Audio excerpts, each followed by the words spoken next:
The war was over. Everyone knew it. The German generals knew it. The soldiers knew it. Even Hitler, hiding in his bunker in Berlin, knew it. But on April 29, 1945, one SS colonel didn't care. He stood in the center of a prisoner of war camp in Bavaria, Germany.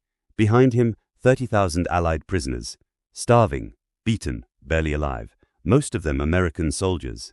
Patton's men, pilots shot down over Germany, paratroopers captured at Arnhem, infantry grabbed during the Battle of the Bulge, American tanks surrounded the camp. A three-star general was on his way. The SS colonel's own guards had already run. His chain of command had collapsed. Berlin was burning, and he still refused to open the gates. His name was Colonel Heinrich Merkel. When American officers approached under a white flag and demanded he surrender the camp, he said something nobody expected. "These prisoners are under my authority. I will not hand them over. If you want them, you will have to kill me first." When word reached General George Patton that an SS officer was holding his men hostage, he didn't send more negotiators. He didn't call in air support. He didn't wait for orders from above. He got in his jeep and drove straight to that camp. This is the story of what Patton said to the SS commander who wouldn't surrender even when the entire war was already lost. To understand what happened at that gate, you need to understand two things. First, what kind of man stood in that yard refusing to surrender? Second, why Patton took this personally. By late April 1945, the war in Europe was done. Germany was collapsing from every direction. Hitler was about to kill himself in his bunker. The Allied armies were sweeping across what remained of the Third Reich.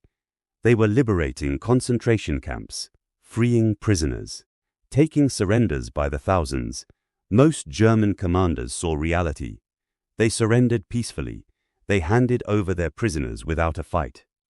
They wanted to survive and go home to their families. Colonel Heinrich Merkel was different. He'd been SS since before the war started. He'd served on the Eastern Front, where the fighting was brutal and the rules didn't exist. He'd run forced labor camps.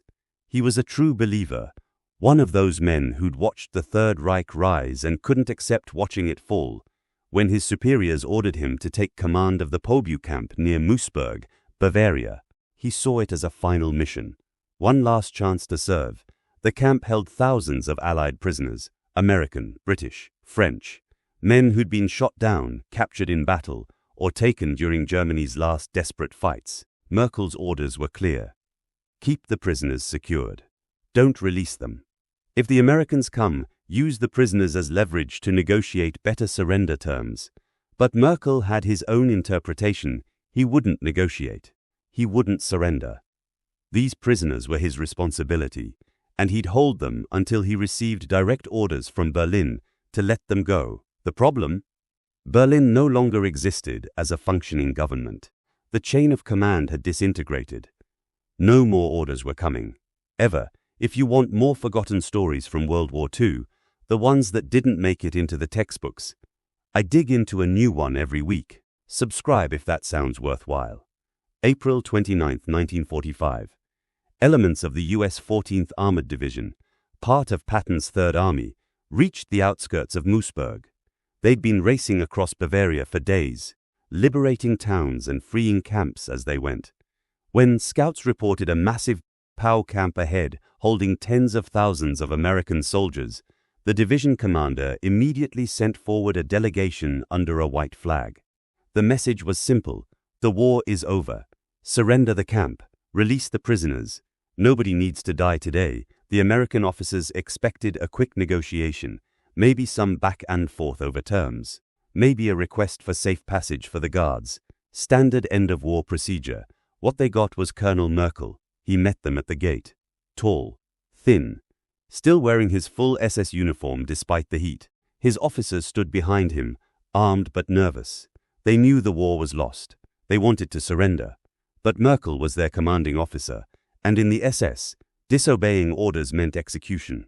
The American lieutenant delivered the surrender demand. Merkel listened in silence. Then he responded in perfect English. "I am the commandant of this camp. These prisoners are under my authority. I have received no orders to release them. I will not surrender this facility to you. If you attempt to take it by force, I will consider it an act of war and respond accordingly." The American officer was stunned. "Colonel, the war is over.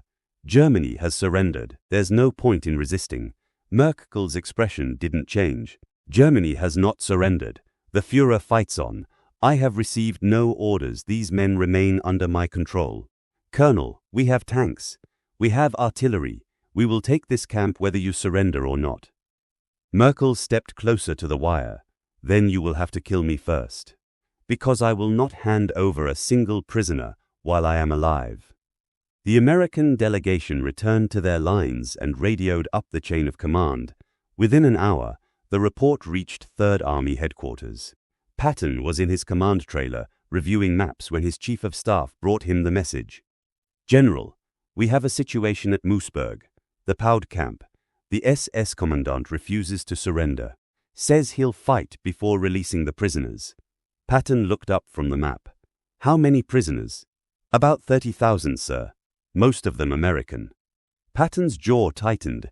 These weren't just prisoners. They were his men, soldiers from Third Army units who'd been captured during the advance. Men who'd fought under his command and ended up behind enemy wire. "What's the commandant's name?" "Colonel Heinrich Merkel, SS, hardcore. Apparently told our officers they'd have to kill him to get the camp." Patton stood up. He walked to the map and found Moosburg, 15 miles from his current position, less than an hour by jeep. "Get my driver," Patton said quietly. His staff exchanged glances. They knew what that tone meant. "Sir, we can negotiate. We can bring in." Patton cut him off. "I don't negotiate with SS officers who hold my men hostage. Get my jeep. I'm going to that camp." "General, that's not." Now 30 minutes later, Patton's jeep arrived at the Moosburg camp. He was wearing his combat uniform, his helmet with the 3 stars, his ivory-handled revolvers on his belt. He didn't come alone. A full company of infantry and a platoon of tanks followed behind him. The gates were still closed. German guards stood in the watchtowers, rifles ready but uncertain. Inside the wire, thousands of prisoners watched in stunned silence. They could see the American tanks. They could see the 3-star general climbing out of his jeep. Word spread through the camp like wildfire. "Patton's here. Patton came for us." Patton walked directly to the main gate. His aide walked beside him carrying a white flag. The infantry formed a perimeter. The tanks positioned themselves with clear lines of fire on every guard tower. Patton stopped 10 feet from the gate and called out in a voice that carried across the entire yard. "Colonel Merkel, I am General George S. Patton, commanding Third Army. I am here for my men. Open this gate and surrender your command immediately." There was a long silence. Then Colonel Merkel appeared. He walked slowly from the commandant's building, crossing the yard alone. His officers stayed behind. His guards stayed in their towers. He wanted to face Patton alone. Merkel stopped on the other side of the gate. The 2 men stood 15 feet apart, separated by chain link and barbed wire. Patton stared at him with cold fury. Merkel stared back with the fanaticism of a man who had nothing left to believe in except his orders.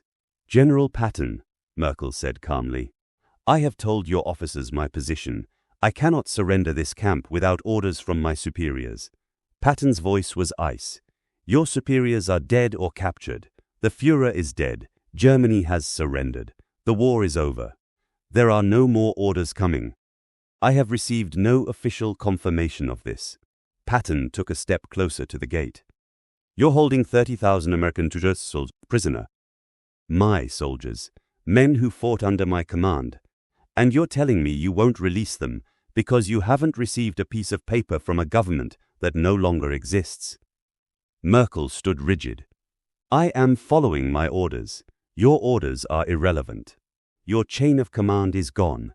The only thing standing between these men and freedom is you.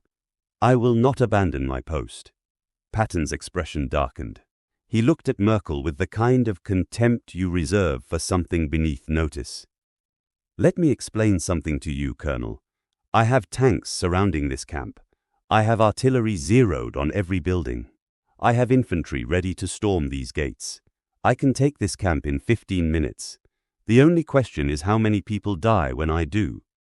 Merkel didn't flinch. "Then you will be responsible for their deaths, not me." That's when Patton said the words that would be repeated for decades. He stepped even closer to the gate. His voice dropped to barely above a whisper, but every word carried across the silent camp. "Colonel, I have spent 4 years of my life fighting across 2 continents. I have seen things that would break most men.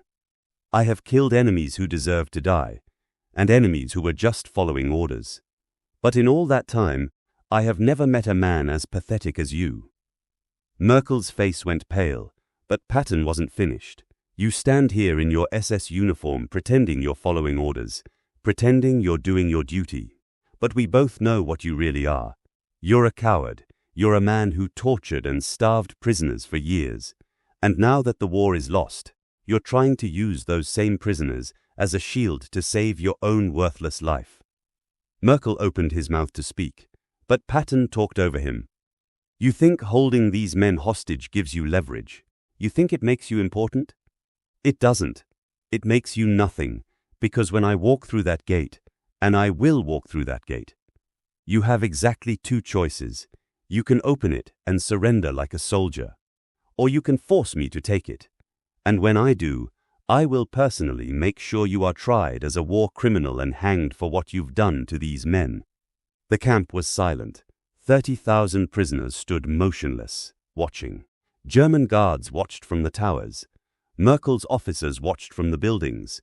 Patton leaned even closer to the fence. "I don't care about your orders. I don't care about your loyalty to a dead Führer. I care about my men, and I am taking them home today. So make your choice right now, Colonel. Open this gate, or I will drive a tank through it. And you can explain to God why you chose to die for nothing."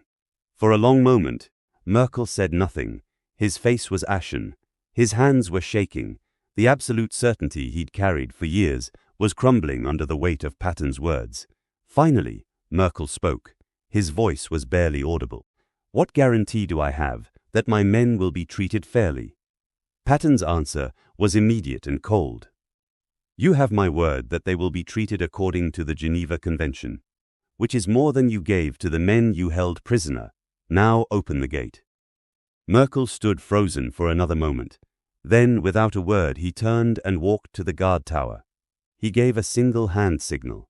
The gate swung open. Patton walked through. His infantry followed. The prisoners erupted in cheers. 30,000 voices screaming, crying, celebrating. Men who'd been held for months or years, starving and beaten, suddenly free. Patton walked directly to the nearest group of American prisoners. He didn't give a speech. He didn't shake hands. He simply said, "You're going home." Then he turned to his officers. "Get these men fed, clothed, and transported to medical facilities. I want every single one of them out of this camp by nightfall." Colonel Merkel was arrested on the spot. He was tried for war crimes, convicted, sentenced to 25 years in prison. He served 12 before dying of a heart attack in 1957. The liberation of Moosburg became one of the largest single-day POW rescues of the entire war. Patton personally made sure every prisoner was accounted for, treated, and sent home. Years later, survivors of the camp were asked what they remembered most about that day. Almost all of them said the same thing. They remembered Patton standing at that gate, facing down an SS colonel, refusing to back down until his men were free. One former prisoner, a pilot named James McKinley, who'd been shot down over Hamburg in 1944, said it best. "We knew Patton was tough. We knew he was fearless. But that day we learned something else. He wasn't just our general. He was our general, and he came for us when we needed him most." Patton never talked much about Moosburg. In his diary he wrote only as a single line, "Liberated Piauju camp today. Brought my boys home." Here's something most people don't know. 3 of the prisoners Patton freed that day were from his own 3rd Army headquarters staff. They'd been captured during a reconnaissance mission in March and had been presumed dead. When Patton saw them in the crowd, he stopped. One of them, a captain named Robert Morse, later wrote about what happened. "The general looked at me. I saluted. I was filthy, half-starved, could barely stand. He saluted back. Then he said, "Good to see you, Captain. You're late for your shift." That was it. No big moment. Just Patton being Patton. Morse made it home. He lived until 2003. He named his son George. The camp at Moosburg doesn't exist anymore. It was torn down in the 1950s. There's a memorial there now, a simple stone marker with the names of the units held there. But every April 29th, a few veterans used to gather there. Fewer each year. The last reunion was in 2015. Only 4 men showed up. All in their 90s. They weren't there to talk about what they endured. They were there to remember the day a 3-star general looked an SS colonel in the eye and said, "I'm taking my men home." And then did exactly that. If stories like this matter to you, the ones that history almost forgot, I cover a new one every week. Real events, real people, told clearly. This is Obscure World War II Chronicles. Until next time.